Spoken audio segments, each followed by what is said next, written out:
Her white cane struck empty air as a little girl suddenly screamed, and Seo-yeon lunged toward a danger she could not see. Seo-yeon had learned to navigate Seoul by sound. The soft click of her cane against stone, the hiss of bicycle tires, the distant chime of the park entrance gate. That afternoon, the polished handle of her cane felt warm beneath her fingers as she followed the familiar path through the crowded park, her shoes brushing over smooth pavement and scattered dry leaves. Then she heard it. A child's frightened cry cut through the music from a nearby street performer. Help! Seo-yeon stopped. One heartbeat, then another. She heard quick footsteps, a bicycle bell ringing too close, and the sharp scrape of rubber against pavement. Something was wrong. She turned toward the sound and moved faster, her cane tapping rapidly ahead of her. "Where are you?"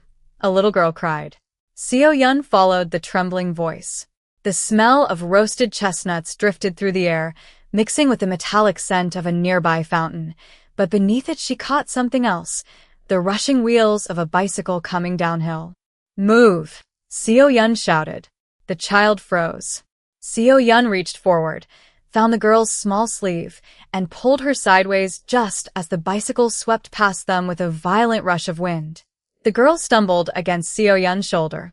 A bicycle bell rang twice before fading into the crowd. For several seconds, neither moved. Seo-yeon crouched and ran her fingers carefully along the child's arm. "Are you hurt?" "No," the girl whispered. Her voice shook. "You saved me." Seo-yeon slowly released her sleeve. "I just heard you." She did not know that 3 men in dark suits had been running toward them from the other side of the park. She did not know that the little girl was not an ordinary child. And she certainly did not know that the man approaching behind those bodyguards was Kang Tae-jun, one of the most feared mafia bosses in South Korea. Tae-jun stopped several yards away. His black shoes pressed into the pale gravel. The scent of expensive leather followed him as his coat shifted with each controlled step. His eyes fixed first on his daughter, Ha-eun, then on the young woman kneeling beside her. "Ha-eun." His voice was low. The little girl turned immediately. "Dad." Tae-jun crossed the remaining distance and dropped beside her, one hand checking her shoulder while his other remained steady against the polished handle of his cane-like walking umbrella. "Are you hurt?" Ha-eun shook her head. "She saved me." Seo-yeon looked at Seo-yeon. Her white cane rested against her knee. Her fingers were still curled around the edge of Ha-eun's sleeve, as though making certain the child was truly safe. "You," he said quietly. "What happened?" Seo-yeon lifted her face toward his voice. She could not see the expensive suit, the bodyguards, or the cold authority surrounding him. But she heard the sudden silence among his men. "I heard your daughter scream," she answered. "Then I heard the bicycle." Tae-jun said nothing. His gaze moved to the road, then back to the young woman who had saved his daughter without knowing who she was. For the first time, the mafia boss realized something that made his expression change. The woman who could not see had noticed the danger before every one of his trained guards. And Tae-jun needed to know how. The next morning, Seo-yeon returned to the same park, but this time a black sedan was waiting beside the stone entrance. She stopped when she heard its engine idling, the low vibration traveling through the pavement beneath her shoes. The cool metal of her white cane clicked against the granite curb as she turned her head toward the sound. "Ms. Seo-yeon," a man asked. His voice was formal, controlled. "Yes." "Mr. Kang would like to speak with you." Seo-yeon tightened her grip on the cane. "About yesterday?" "Yes."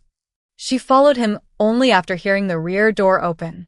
Inside, the leather seat was smooth and cool beneath her palm, carrying the faint scent of cedar and polished wood. She sat carefully, keeping her cane across her knees.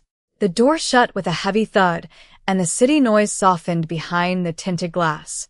"Where are we going?" she asked. "To Mr. Kang's residence." Seo-yeon turned toward the voice. "I didn't agree to that." The man paused. Then, another voice came from the front seat. "You're right." Tae-jun, Seo-yeon recognized the low, measured tone immediately. "We can go to the park instead." The sedan rolled forward. 10 minutes later, the familiar rhythm of Seoul returned around her, the faint hiss of buses, footsteps over pavement, the electronic chirp of a crosswalk signal. Tae-jun had chosen a quiet bench near the fountain, away from the crowded paths. Water spilled over dark stone with a steady, calming rhythm. Seo-yeon sat at one end while he remained several feet away. "You come here often," he said. "Almost every day." "Why?" "Because I know the park." She tapped her cane lightly against the ground. "Every path has a different sound. The stone walkway echoes differently from the wooden bridge. The fountain tells me where I am. The playground has a rubber surface, so footsteps sound softer there." Tae-jun looked toward the paths she described. The morning sun reflected off the fountain, scattering bright light across the water. Seo-yeon could not see it, but she heard the droplets striking stone.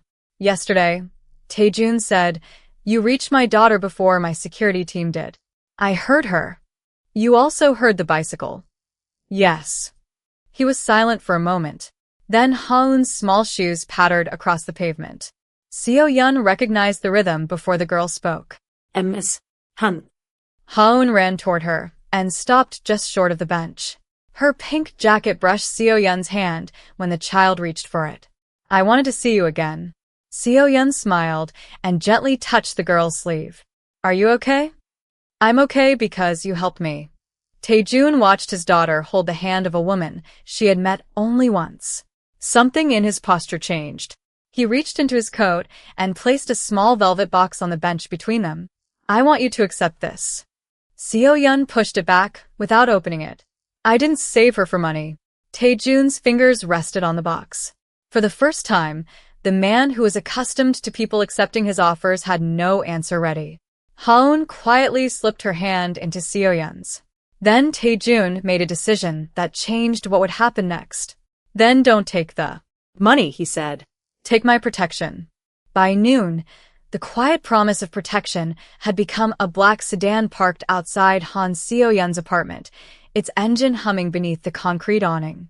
Seo-yeon stopped at the bottom of the steps, her white cane resting against the pavement, listening to the low vibration of the motor and the soft click of a car door opening. Menuskapen, Seoul said. "You're here early." "You said protection," she replied. "Not surveillance." For a moment, only the distant rumble of traffic and the faint smell of roasted coffee from the corner shop filled the space between them. Tae-jun stood several feet away, dressed in a charcoal coat, his polished shoes scraping lightly against the concrete. "My daughter wants to see you," he said. Seo-yeon turned toward his voice. "Then she can visit the park." "That is exactly why I came." His answer made her pause. 20 minutes later, they were back beneath the trees where everything had changed. Ha-eun ran ahead, her small sneakers tapping over the wooden path, then slowed beside the fountain when she heard the familiar splash of water. Seo-yeon followed with measured steps, the rubber tip of her cane brushing the pavement. Tae-jun walked behind them, his bodyguards keeping their distance. Sunlight warmed the stone benches while the fountain sprayed a fine mist into the air, cool droplets touching Seo-yeon's wrist. "You remember where everything is," Tae-jun said. "Of course." She tapped her cane twice against the ground. "The bench is 11 steps from the fountain. The playground is beyond it. There's a loose metal grate near the eastern path." Ha-eun immediately grabbed her hand. "Show me." Seo-yeon smiled and let the child guide her. They walked together, slowly, while Tae-jun watched his daughter behave as if the woman beside her had always belonged in her world. Then Ha-eun stopped. "Can we go to the place where you saved me?" Seo-yeon lowered her head. "You mean the path?" "Yes." They reached the same stretch of pavement. The old bicycle rack stood nearby, its metal bars warm from the sun. Seo-yeon crouched and ran her fingertips across the edge of the curb. "This is where you were." "Standing." Ha-eun nodded. "And you pulled me here." The girl stepped closer and wrapped both arms around Seo-yeon's waist. Seo-yeon froze for half a second before gently placing one hand on the child's shoulder. Tae-jun looked away toward the fountain. When he spoke again, his voice was quieter. "She has never done that with someone she barely knows." Seo-yeon released Ha-eun carefully. "She doesn't owe me anything." "Neither do you," Tae-jun answered. He reached into his coat and placed a folded document on the bench. The paper made a dry whisper against the polished wood. This is an offer. Seo-yeon touched the edge, but did not open it. What kind of offer? A permanent position working with my daughter. You choose your hours. You choose where you meet her. No one orders you around. Seo-yeon's fingers stopped on the paper. Why me? Tae-jun stepped closer. His voice remained controlled, but the distance between them disappeared. Because when everyone else saw my daughter as a responsibility to protect, you heard her as a human being in danger. Seo-yeon slowly folded the document and returned it to him. I'll help her, she said. But I won't belong to you. Tae-jun stared at her for several seconds. Then he placed the document back in his coat. Good. He turned toward his guards. From now on, no one approaches her without my permission. Seo-yeon lifted her head. That includes you. Tae-jun stopped. The fountain continued to spill over stone behind him. Then, for the first time, the most powerful man in the park lowered his voice and answered. Understood. Tae-jun's hand stopped on the park gate when Ha-eun suddenly pulled Seo-yeon toward the fountain, and neither of them heard the guard calling her name. The afternoon park had settled into its familiar rhythm. Children's shoes squeaked against the rubber playground surface, water whispered over dark stone, and warm sunlight rested across the wooden benches. Seo-yeon moved beside Ha-eun with her white cane folded carefully in one hand, allowing the little girl to guide her around the fountain. Slowly, Seo-yeon said. There's a step. Ha-eun stopped immediately. Her small fingers tightened around Seo-yeon's sleeve. How did you know? I can hear the change. Seo-yeon tapped the pavement twice. The sound becomes hollow near the edge. Tae-jun watched from several feet away, his charcoal coat brushing against his legs as he stood beneath the shade of a maple tree. The fountain mist cooled the air around him, carrying the clean scent of water and wet stone. His daughter had spent most of her life surrounded by people trained to anticipate every danger, yet she trusted a woman who navigated the world without sight. Again, Ha-eun said. She pulled Seo-yeon toward another section of the path. Tell me what you hear. Seo-yeon listened. A stroller wheel squeaked somewhere behind them. A delivery truck rumbled beyond the park wall. 2 pigeons fluttered from a bench. Then she smiled. Someone is eating something with sesame. Ha-eun giggled. Tae-jun almost smiled himself, but the moment ended when Seo-yeon stopped walking. Her cane lowered. Wait. Ha-eun looked up. What? Seo-yeon turned her head slightly. Your father moved. Tae-jun glanced down. How do you know? Your shoes changed direction. The bodyguards exchanged looks. Tae-jun took one deliberate step forward. And now. Closer. Another step. Closer. He stopped. Seo-yeon faced him. You walk very quietly. It's useful. So is listening. The words hung between them while the fountain continued its steady rhythm. Tae-jun looked toward Ha-eun, then back at Seo-yeon. He reached into his coat and removed the small velvet box from the previous day. Instead of offering it to her, he opened it himself. Inside was a simple silver bracelet, delicate and understated. Ha-eun chose this, he said. Seo-yeon hesitated. For me? She said you should have something to remember her by. Ha-eun stepped closer. Can I put it on her? Seo-yeon knelt. The child carefully fastened the bracelet around her wrist. The metal was cool against Seo-yeon's skin. She touched it with 2 fingers. Thank you. Ha-eun smiled. Now you're my friend. Tae-jun's gaze remained fixed on the bracelet. His daughter had never given away something meaningful so easily. Seo-yeon stood and reached for her cane. Then Ha-eun suddenly tugged her hand. Come with me. Where? To the bench. Seo-yeon followed. 3 steps. 4. 5. Then Ha-eun stopped and whispered, Dad said you saved my life. Seo-yeon's fingers closed around the silver bracelet. I'm glad I could help. But Dad says you might be in danger now. Seo-yeon turned toward Tae-jun.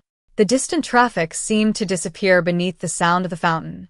Why would saving your daughter put me in danger? Tae-jun did not answer immediately. Instead, he walked toward them, his shoes pressing softly into the gravel. He stopped close enough for Seo-yeon to hear his breathing.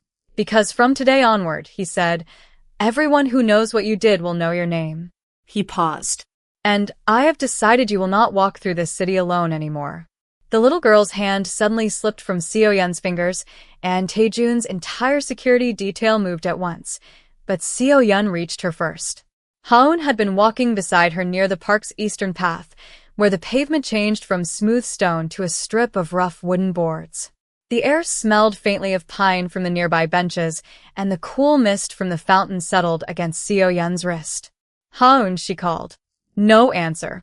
Then came 3 quick taps of small shoes. Seo-yeon turned sharply, unfolding her white cane. Ha-eun, stop. A child's voice called from several yards away. I'm here. Seo-yeon moved toward the sound, counting each step under her breath. 6, 7, 8. Her cane struck something hard. A metal railing. Beyond it, she heard the faint hiss of bicycle tires and the uneven squeak of a wheel. Don't move, she said. Ha-eun stopped. Tae-jun was already approaching from behind, his shoes striking the boards in fast, controlled steps. Ha-eun. Dad. The girl ran toward his voice, but Seo-yeon caught her sleeve before she could cross the path. Wait. Tae-jun stopped instantly. What is it? Seo-yeon tilted her head. A delivery cart rolled somewhere beyond the trees. A dog barked twice. Then she heard the bicycle again, closer this time. Someone is coming. Tae-jun raised one hand. His guards froze. A bicycle passed through the intersection a second later, its tires hissing over the pavement. Ha-eun's fingers tightened around Seo-yeon's hand. How did you know? Tae-jun asked. The tire is uneven, she answered. It makes a different sound. He looked toward the cyclist disappearing beyond the trees, then back at her. Seo-yeon did not wait for another question. She took Ha-eun by the hand and guided her toward the bench. Sit here. But now. The child obeyed. Tae-jun crouched beside his daughter, checking her shoulders and face with careful hands. Are you all right? Yes. She pointed toward Seo-yeon. She knew again. Tae-jun slowly stood. His expression remained unreadable, but the leather of his gloves creaked as his fingers closed around them. You hurt him before my guards did. Seo-yeon folded her cane. I told you. I listen. Then listen to this. Tae-jun stepped closer. The warmth of his voice carried across the small space between them. From this moment, you are not responsible for Ha-eun. I am. Seo-yeon lifted her chin. I never said I was. Good. He removed his phone and made one brief call. Clear the park. His men immediately began moving people away from the eastern path. Chairs scraped against pavement. Footsteps multiplied. The quiet park transformed within seconds. Seo-yeon reached for Ha-eun's hand again. Stay beside me. Ha-eun obeyed. Tae-jun watched the two of them together, then made a decision that changed the balance between them. You're coming with us. Seo-yeon shook her head. No, this is not a request. She turned directly toward his voice. Then I refuse. The guards went still. Tae-jun stared at her for a long moment. No one spoke. Finally, he lowered his phone. Fine. His voice became almost quiet. Then I will stay here with you. He stepped beside them, abandoning the waiting car, the guards, and every other obligation. And for the first time, Kang Tae-jun chose to protect his daughter not from a distance, but beside the woman who had already saved her once. The park had barely returned to normal when Tae-jun made a choice that placed Seo-yeon closer to his daughter than ever before. Instead of sending Ha-eun home with the security team, he walked beside them himself, his black coat brushing softly against the autumn grass and his shoes pressing over the damp stone path. Seo-yeon kept one hand around her white cane and the other around Ha-eun's small fingers. The silver bracelet on her wrist clicked faintly whenever the child squeezed her hand. Are we going home? Ha-eun asked. Not yet, Tae-jun replied. I want you to stay somewhere secure tonight. Seo-yeon stopped. I said I don't belong to you. You don't. His answer came immediately. But Ha-eun trusts you. The girl leaned against Seo-yeon's arm. I want her to come. Seo-yeon lowered herself until they were face to face.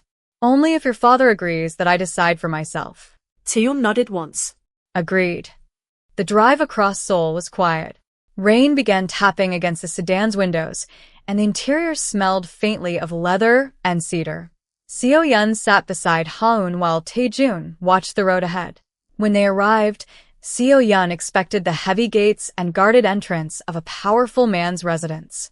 Instead, Tae-jun led them through a private garden behind the house, where gravel crunched beneath their shoes and wet leaves brushed against the stone walls. Ha-eun likes this place, he said. It's quieter. Seo-yeon smiled. I understand why. Ha-eun ran toward a wooden swing. Tae-jun followed her, one hand steadying the chain as she climbed on. Seo-yeon stood nearby, listening to the soft creak of the swing and the rainwater dripping from the roof. Then Ha-eun laughed. The sound was bright enough to change the whole space. Tae-jun pushed the swing gently. Higher. Ha-eun called. Not too high, Seo-yeon said. Tae-jun glanced ahead. You heard that. I heard the chain move faster. He slowed immediately. Ha-eun groaned. Dad. Seo-yeon laughed softly. She'll forgive you. For a few minutes, nothing seemed dangerous. Then Tae-jun's phone vibrated. He stepped several feet away and answered. Seo-yeon could not hear the caller clearly, but she noticed the change in his breathing. He returned with his phone still in his hand. We're leaving. Ha-eun climbed down. Why? Tae-jun crouched beside her. Because I need you. Somewhere safer. Seo-yeon reached for the child's hand. What happened? Tae-jun looked ahead. The people who watch me now know about you. She felt the cool silver bracelet against her wrist. Because of Ha-eun? Because you saved her. He paused. And because she keeps asking for you. Seo-yeon took Ha-eun's hand. Then I'll come. Tae-jun shook his head. No. This time, you stay here. Seo-yeon turned toward him. You just said I could decide for myself. Tae-jun stepped closer, rain whispering against the roof behind him. And I am asking you to make one decision. Which is? His voice dropped. Stay with my daughter until I return. Seo-yeon held his gaze, then reached for Ha-eun's shoulder. All right. Tae-jun nodded and walked away. But before he reached the door, Seo-yeon heard something that made her turn sharply. A familiar, uneven bicycle wheel was rolling somewhere beyond the garden wall. Her hand tightened around Ha-eun's. This time, the sound was coming toward them. The uneven bicycle wheel rolled closer, and Seo-yeon pulled Ha-eun behind the stone garden wall before the child could take another step. Rain whispered against the roof tiles, while the wet gravel shifted beneath Seo-yeon's shoes. Stay here, she said. Ha-eun clutched the silver bracelet on Seo-yeon's wrist. Where's Dad? He's coming back. Seo-yeon unfolded her white cane and listened. The bicycle stopped. A gate clicked. Then footsteps crossed the garden path. Not running. Not hurried. Deliberate. Seo-yeon placed one hand against Ha-eun's shoulder and guided her backward toward the wooden shed. The smell of wet cedar filled the narrow space as they slipped inside. Don't make a sound. Ha-eun covered her mouth. Outside, the bicycle moved again. The tires whispered over gravel, then stopped beside the garden steps. A man called, Ha-eun? The girl stiffened. Seo-yeon did not answer. She listened instead. The man's shoes were smooth-soled, barely making a sound. His breathing was controlled. Then the garden door opened. Seo-yeon tightened her grip on the cane. She knew that voice. It was not Tae-jun. Ha-eun, the man called again. Your father sent me. Seo-yeon moved closer to the shed door and whispered, Do you know him?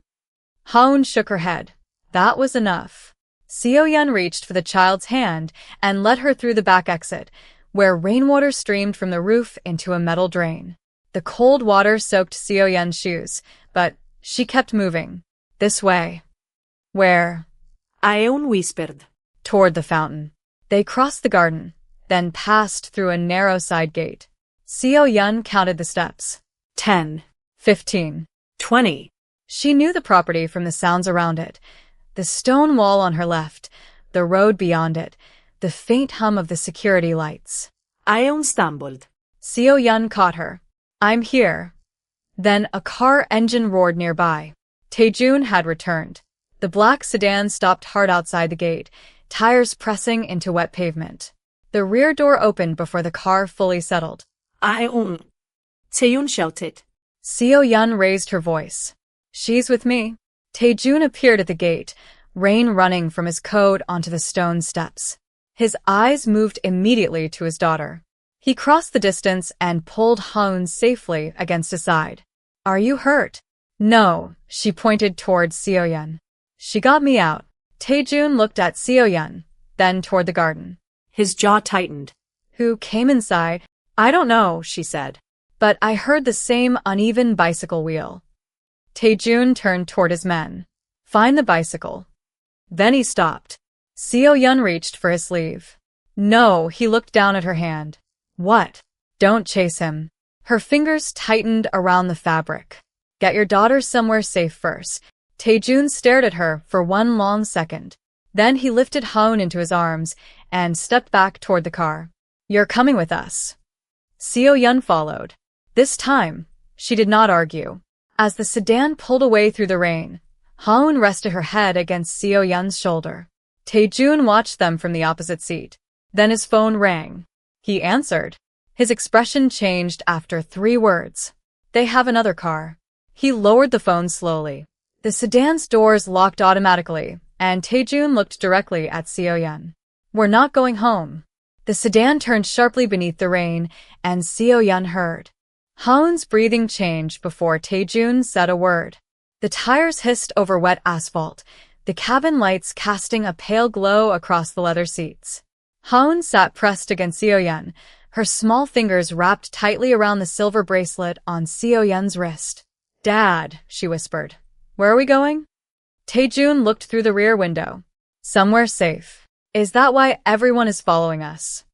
Seo-yeon asked.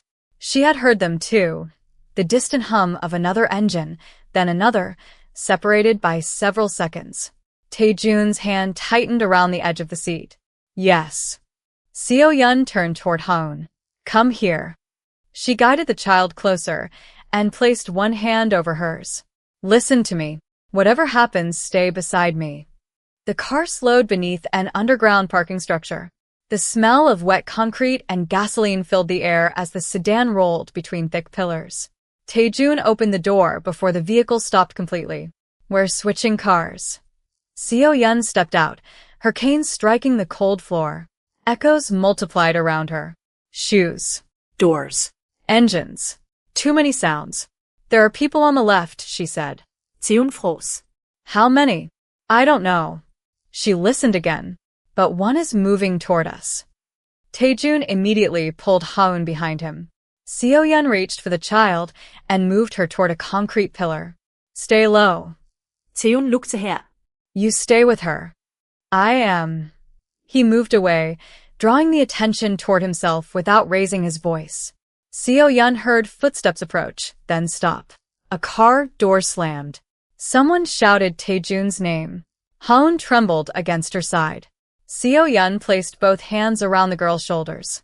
Listen to my voice. Okay. You remember the fountain? Yes. Remember how the water sounded? Ha-eun nodded. Good. Forget everything else. Listen only to me. Seo-yeon tapped her cane against the floor. Once. Twice. 3 times. The echoes returned from the walls, revealing the shape of the open space. There's a passage behind us, she whispered. Tae-jun turned when he heard her. Can you get her through it? Yes. He nodded once. Go. Seo-yeon took Ha-eun's hand and moved. Their shoes crossed the concrete floor while the sound of rain drummed above them. They reached the passage just as a door opened somewhere behind. Seo-yeon pulled Ha-eun through and shut it softly.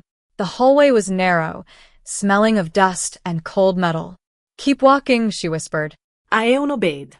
At the far end, a small service exit opened into an alley.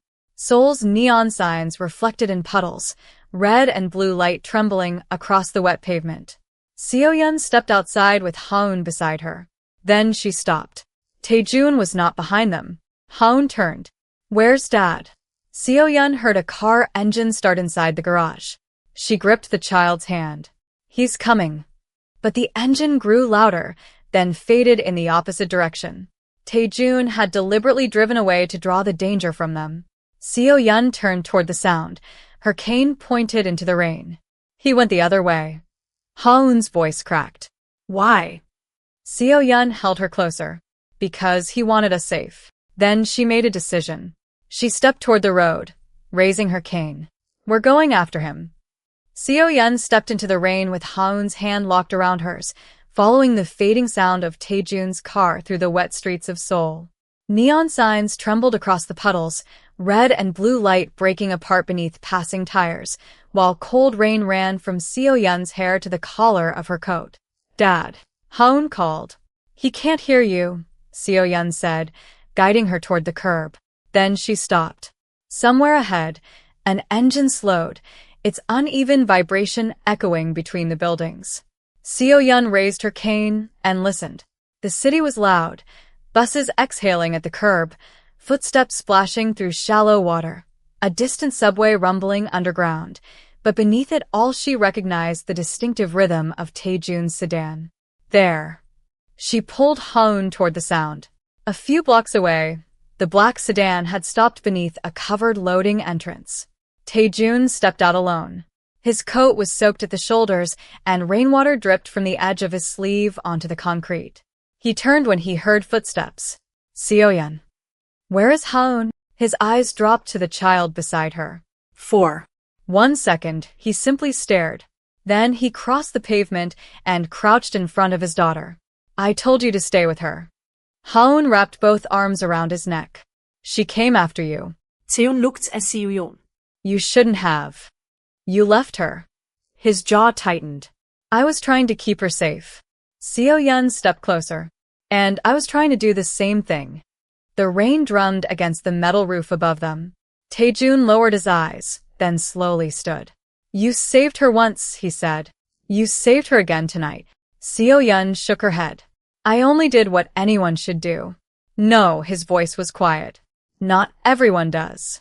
He reached into his coat and removed the silver bracelet Ha-eun had given Seo-yeon earlier, which had come loose during the escape. He held it out. You dropped this. Seo-yeon took it carefully. The metal was cold against her palm. Ha-eun stepped between them.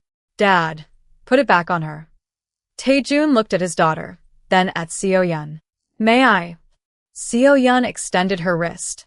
Tae-jun fastened the bracelet with careful fingers. The small clasp clicked shut. There, he said. Now it stays. Seo-yeon touched the bracelet. Thank you. Tae-jun looked toward the rain-dark street.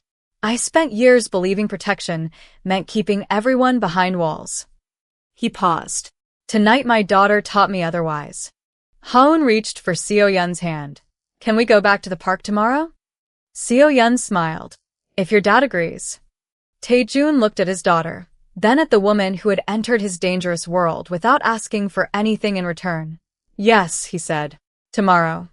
The next afternoon, the three of them returned to the same park. Sunlight warmed the stone paths, birds called from the trees, and the fountain sent a cool mist across the bench where it had all begun. Ha-eun ran ahead, laughing, while Seo-yeon followed by sound, her cane tapping softly against the pavement. Tae-jun walked beside her, no longer several yards away. You know, Seo-yeon said, you don't have to follow every step I take. I know.